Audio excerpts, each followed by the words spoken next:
E se hoje fosse o seu último dia, você teria coragem de encarar a realidade sobre quem você realmente é por dentro? Meu nome é Natalie Brooks, tenho 46 anos e vivo em Charlotte, Carolina do Norte. Por muito tempo, fui conhecida como aquela mulher firme, determinada, de fé inabalável e presença constante na igreja. Cantei no coral, intercedi por outras pessoas, jejuei por dias, até semanas. Aos olhos de todos, eu era um exemplo de mulher cristã. Mas havia uma parte da minha história que eu escondia até de mim mesma. Diante dos outros, eu era Natalie dedicada, espiritual. Mas atrás das portas da minha casa, eu dividia a vida, a cama, os sonhos, os planos, com um homem que nunca foi meu marido. Vivíamos juntos há quase 8 anos.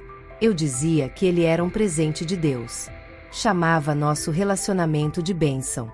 E usava aquela frase tão popular entre os cristãos para aliviar minha consciência: Deus conhece o meu coração. E eu acreditava nisso de verdade. Achava que por ele ver minha fé, meu esforço e minha entrega, aquele detalhe do casamento não teria tanto peso assim. Afinal, nos amávamos, éramos fiéis um ao outro, orávamos juntos, tínhamos até uma rotina espiritual. Mas lá no fundo, havia um desconforto que nunca sumia. Um silêncio incômodo na alma que eu preferia ignorar. Nos conhecemos na igreja. Ele era recém-divorciado, servia no ministério de mídia, sempre gentil. Quando começamos a nos aproximar, o coração falou mais alto. Recebemos conselhos, claro, alertas para esperar, fazer tudo da maneira certa. Mas com o tempo, a vida foi se ajustando. Um fim de semana juntos aqui, umas roupas dele ali. Quando percebemos, já morávamos juntos. Já somos praticamente casados, eu dizia. Falta só o papel. Mas os meses passaram, e o papel nunca veio. Mesmo assim, eu continuava ativa na igreja. Cantava, orava, liderava, era admirada. Achava que se Deus realmente estivesse incomodado, ele me mostraria. Mas ele mostrou, e da forma mais inesperada. Minha vida espiritual era uma montanha-russa. Havia momentos de oração intensa, lágrimas no quarto, experiências profundas. Mas também havia fases de orações frias, jejum por obrigação, louvor sem quebrantamento. E mesmo nesses desertos, eu dizia a mim mesma: ainda estou firme. Estou na igreja. Ainda falo de Deus. Mas estar na igreja não é o mesmo que estar em Deus. O mais assustador era perceber que eu não estava sozinha nesse padrão. Muitos viviam da mesma forma: casais em união informal, líderes com pecados ocultos, jovens em relacionamentos que iam contra tudo que pregavam, e tudo em silêncio. Era como se tivéssemos feito um pacto invisível de não tocar nesses assuntos. E eu me escondia ali, acreditando que se o erro fosse coletivo, Deus entenderia, que Ele veria nosso coração e nos justificaria. Mas Deus não se impressiona com aparências. E Ele me mostrou isso de forma clara. Aquela manhã parecia comum. Segunda-feira, eu acordei cansada, tomei café com meu companheiro, desejei um bom dia às crianças e fui trabalhar. O céu estava nublado, uma chuva leve caía. Mas dentro de mim havia um peso que eu não sabia explicar. No meio do trajeto, comecei a sentir uma pressão no peito. Tentei respirar, mas o ar não vinha. Minhas mãos formigaram. O mundo girou, e de repente, o silêncio tomou tudo. O carro perdeu o controle. Senti o impacto, e então, o nada. Eu estava fora do meu corpo. Vi tudo de cima, o carro amassado, meu rosto imóvel, gente correndo, uma senhora orando na calçada. E ali o pânico tomou conta de mim. Porque até aquele momento, eu ainda achava que poderia acordar. Mas não era um desmaio. Eu tinha morrido. Meu primeiro sentimento? Medo. Um medo tão profundo que é difícil descrever. Não da morte, mas do que viria depois. De repente, tudo aquilo que eu escondia, as desculpas, os versículos mal aplicados, as decisões justificadas com boas intenções, tudo veio à tona. Eu estava diante de uma eternidade que não aceita máscaras. Tentei voltar, gritar, me mexer, mas era tarde. O tempo que eu achava que ainda tinha, já não existia. E naquele momento, percebi que nenhuma posição, nenhum dom, nenhuma performance religiosa poderia me justificar diante de Deus. E foi aí que ele falou comigo. Mas para você entender o que Jesus me disse naquele encontro, você precisa primeiro entender o que eu vi, o que senti e o que aquela exposição completa da minha vida diante dele causou em mim. Ali estava eu, sozinha, sem máscaras, diante da verdade mais crua. O que mais me assustava não era a dor, nem mesmo o fim, mas o fato de que o mundo seguia como se nada tivesse acontecido. Carros continuavam passando, curiosos paravam para olhar, celulares registravam tudo. A vida não parava. E eu estava do lado de fora, invisível, suspensa entre o que é visto e o que é eterno. Foi nesse momento, entre dois mundos, que algo aconteceu. Um sopro suave me envolveu. Não era vento como conhecemos, era presença. Uma sensação que tocava não a pele, mas a alma. Junto dele, surgiu uma luz, delicada no início, mas que logo começou a crescer diante de mim. Não dava para saber se era dia ou noite. O tempo ali não fazia sentido. Só sabia que algo, ou alguém, me chamava. Era como se uma força invisível me atraísse para um lugar desconhecido, irresistível. O que restava do meu coração naquele estado batia não em ritmo, mas em lembranças. Comecei a ver cenas da minha vida, como um filme projetado diretamente no espírito. Minhas decisões, minhas justificativas, as vezes que Deus falou e eu escolhi não escutar. Estava tudo ali, escancarado. Sem filtros, sem desculpas, sem versículos manipulados. Só a verdade. E não havia para onde correr. Naquele momento, percebi algo que eu nunca tinha entendido de verdade. O que é o temor do Senhor? Eu falava sobre isso. Até ensinava. Mas ali, eu sentia. Sentia o peso da santidade, do juízo, da presença dele de forma tão intensa que tudo dentro de mim tremeu. Pela primeira vez, eu não tinha controle. E isso me deixou apavorada. Foi então que a luz diante de mim começou a tomar forma. Tudo ao meu redor, rua, carro, pessoas, foi desaparecendo, como sombras engolidas por algo muito maior. Aquela luz era viva. Não feria os olhos, mas atravessava tudo. Era como se o universo inteiro estivesse se abrindo. Pensei que fosse uma ilusão, talvez um último delírio da mente. Mas era mais real do que qualquer coisa que já vivi. No centro desse brilho, uma figura começou a surgir, lentamente, como o sol que nasce e revela os contornos do horizonte. E eu sabia quem era. Não pelos traços físicos, mas pela autoridade, pela glória, pela certeza que invadia cada parte do meu ser.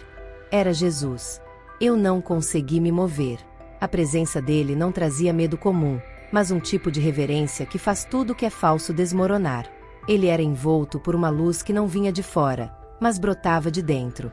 Seus olhos, profundos, não me condenavam, mas viam tudo. E diante daquele olhar, toda a minha espiritualidade caiu por terra. Tentei falar, procurar palavras, argumentos, lembranças de boas ações. Mas nada saía, porque ali não era hora de se justificar. Era hora de ouvir. Sem abrir a boca, ele falou. Sua voz não era som, era pensamento, consciência, verdade que vinha de dentro. Você usou minha palavra para se exaltar. Essas palavras atravessaram meu ser como lâmina.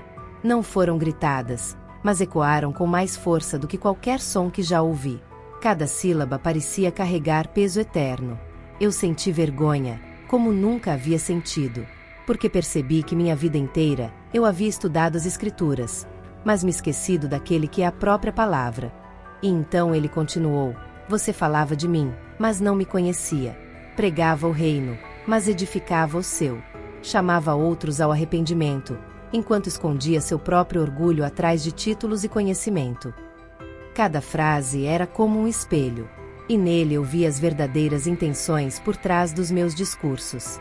Lembrei de debates vencidos com arrogância, de pessoas feridas pelas minhas palavras corretas, de momentos em que usei a Bíblia como arma, e não como cura.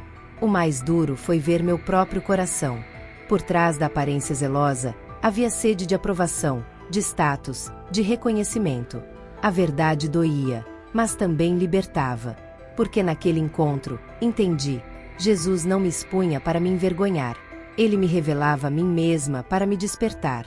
Porque ninguém muda aquilo que se recusa a ver. E foi ali, diante da verdade em pessoa, que percebi o quanto eu estava distante. mesmo acreditando que sempre estive tão perto.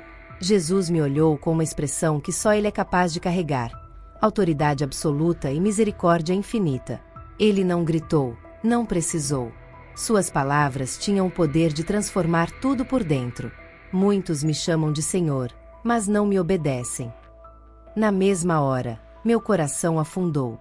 Eu conhecia esse versículo. Estava em Mateus 7. Eu mesma o tinha pregado tantas vezes. E agora ele se voltava para mim, como um convite, e também como um alerta. Eu já tinha lido aquelas palavras, sublinhado, até compartilhado em grupos de estudo, mas naquela hora, ao ouvi-las diretamente de Jesus, elas não eram mais uma simples citação bíblica. Elas se transformaram em uma sentença, uma revelação direta, pessoal, que ecoava dentro de mim. Percebi com clareza que por anos o chamei de Senhor com os meus lábios, mas no fundo, ainda era eu quem governava a minha vida. Então ele me mostrou outra cena. Não era uma memória, mas uma visão nítida da minha alma. Vi-me em um momento de adoração, olhos fechados, mãos levantadas, lágrimas caindo. A música dizia: tudo entregarei, mas espiritualmente, eu segurava com força áreas inteiras da minha vida. O relacionamento que teimava em justificar, a fachada de santidade que escondia um vazio, e a forma como me protegia com religiosidade para evitar mudanças verdadeiras. Jesus me disse: você cantava sobre entrega, mas não me dava o que eu mais queria, a sua obediência. Essas palavras me quebraram por dentro. Nenhum líder, nenhum pastor severo, jamais tinha falado comigo daquela forma. Eu temia repreensões humanas, mas diante dele, não era o medo comum, era o temor de quem se encontra diante da santidade.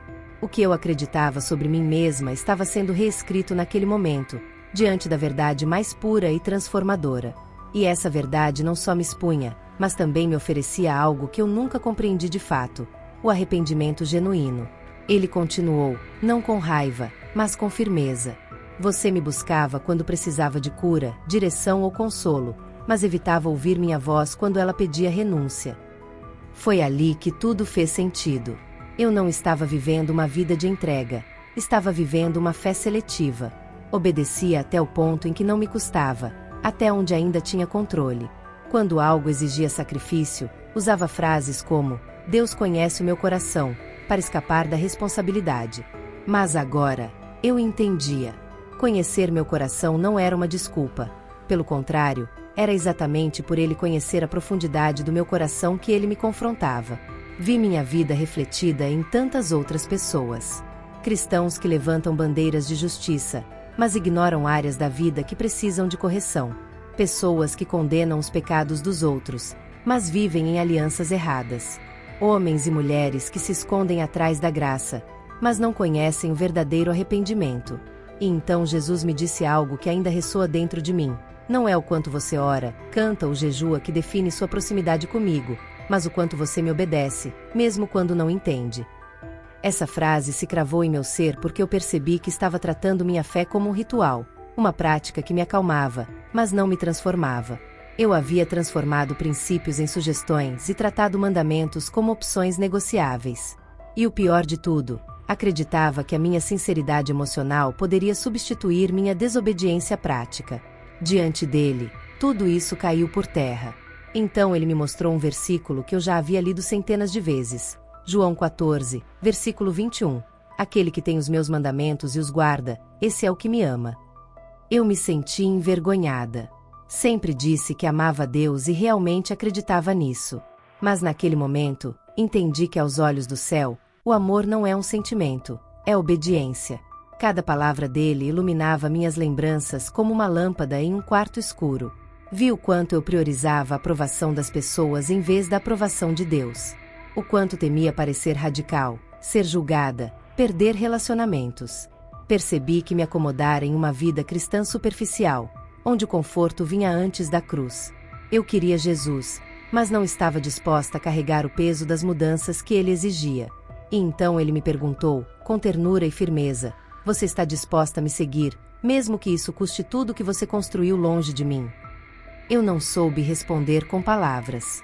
Ali não havia mais espaço para discursos ou justificativas, apenas lágrimas da alma, o choro profundo de quem percebe, tardiamente, que viveu longe de um amor que nunca deixou de chamá-la. Ele não precisou dizer mais nada. Sua presença me revelou tudo. A verdade era clara, minha vida estava cheia de religiosidade, mas vazia de entrega. Eu havia abraçado a aparência, mas rejeitado a essência. E diante dele, com toda sua glória, fui confrontada com essa realidade, mas também com a chance de ver tudo com os olhos do Espírito. Eu não sabia se voltaria, se teria tempo para mudar, mas uma coisa eu sabia: se voltasse, nada poderia continuar do mesmo jeito. A primeira sensação que tive foi uma dor real, física, aguda, do lado esquerdo do meu corpo. Então o som, bips intermitentes, vozes apressadas, passos pesados. E finalmente, a luz, não a luz da glória, mas a fria e impessoal luz fluorescente de um hospital. Acordei com dificuldade. Cada respiração parecia um peso sobre o meu peito. Meus olhos mal conseguiam se abrir, e minha visão estava turva. Tudo ao meu redor parecia estranho, barulhento, desconfortável. Mas no meio de toda aquela confusão, nada era mais desconcertante do que a consciência de onde eu tinha acabado de estar. Eu estava de volta ao meu corpo, ao tempo e ao mundo. Mas a minha alma ainda estava lá, naquele lugar. Eu ainda ouvia as palavras, ainda sentia o olhar de Jesus, ainda carregava o peso daquelas palavras que viraram meu mundo de cabeça para baixo. Por que você chamava pecado de amor? Era essa questão que ressoava em mim, enquanto estava ali, na cama de hospital, cercada por máquinas e médicos que comemoravam minha sobrevivência. Para eles, tudo parecia um acidente, algo que eu sobrevivi por pura sorte, ou talvez um milagre. Mas dentro de mim, a guerra era bem diferente.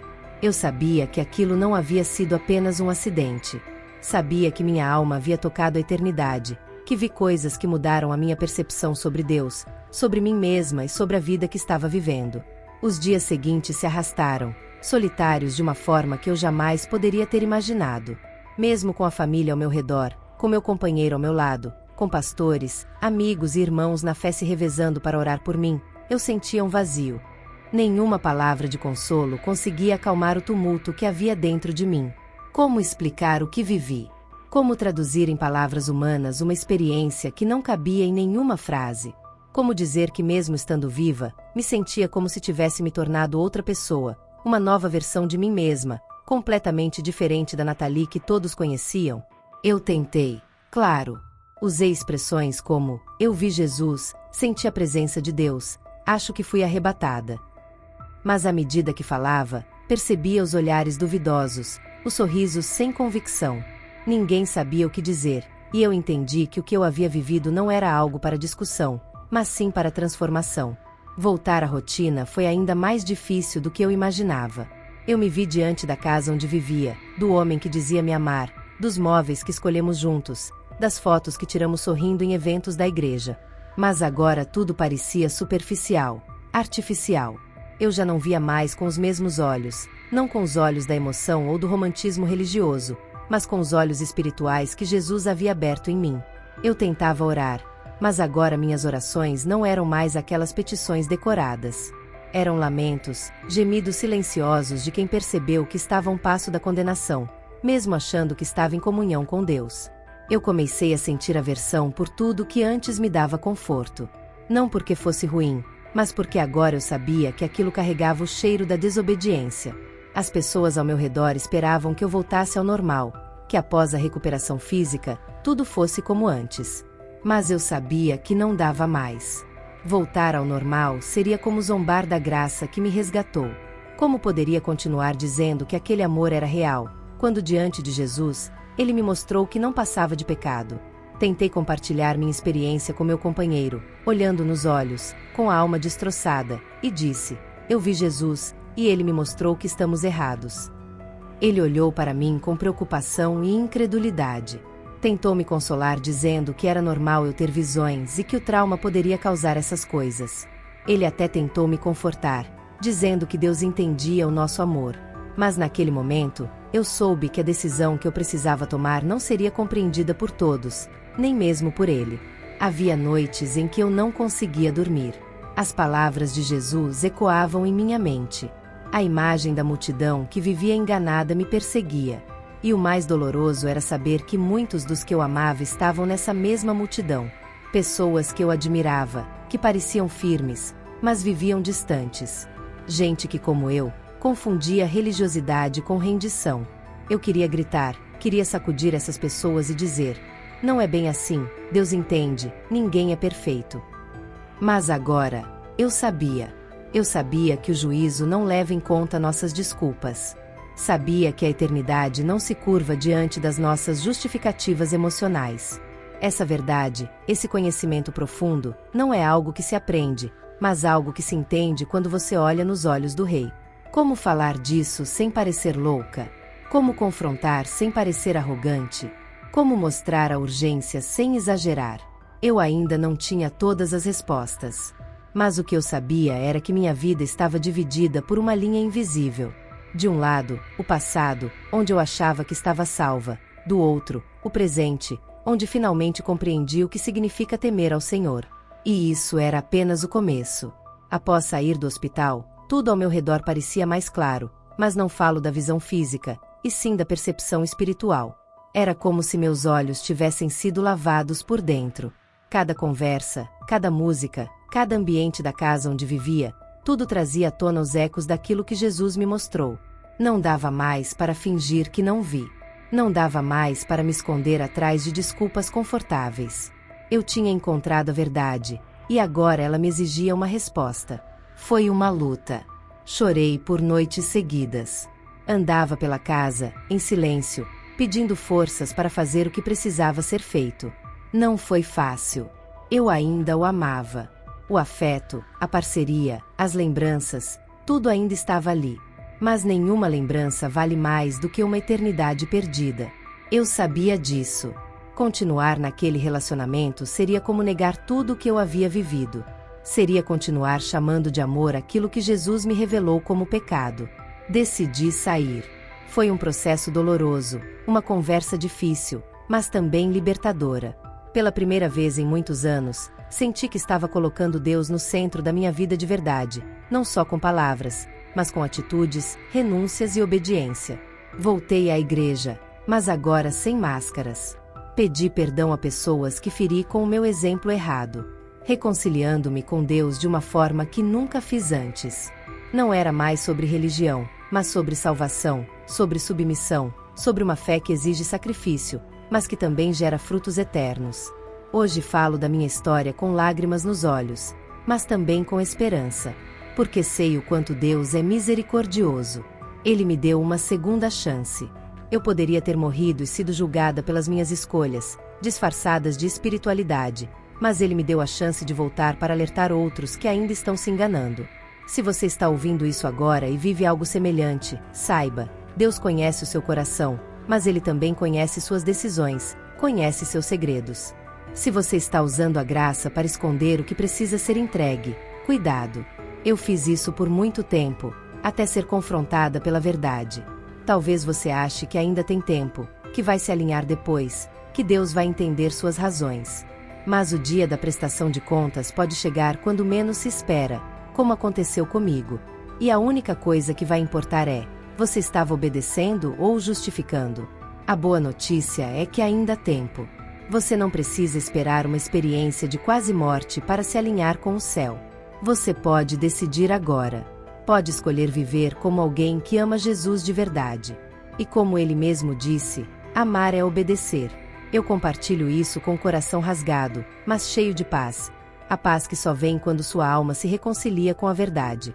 A paz que só existe quando você deixa de se enganar e começa a andar na luz. Muito obrigada por assistir até aqui. Não se esqueça de se inscrever no canal e ativar as notificações para não perder nenhum testemunho. Nos vemos no próximo vídeo.